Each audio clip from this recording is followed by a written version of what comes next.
Leo bwana, nimetembelea site kwangu leo. Leo nataka niwaonyeshe mjengo wangu. Unajua kuna watu wengi wanakuwa na maneno mengi. Wanatamani kuwa na nyumba ambayo mimi bado hata sijifikiria kwenye ndoto yangu. Anyway, twende bwana. Mara ya kwanza kabisa nilianzia jengo hili hapo. Onyeshe hivi. Nina ndugu zangu hapa mafundi wapo. Yes. Tunaona bwana. Wapo kidogo kupata pesa. Ila kwa sasa hivi nataka nimalizie hapa. Kishamaliza hii. Basi bwana waingia hata wapangaji. Maana hii sio nyumba ya ndoto yangu na bado sijapanga. Njoo mwanangu nikuonyeshe.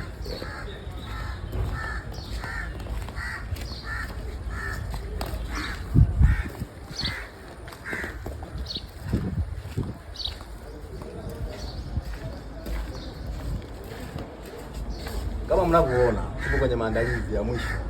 Hii ni nyumba kubwa sana ambayo kama mpangaji anakaa nikiwaambia tafuteni hela na kuwa na maanisha, au sio bwana?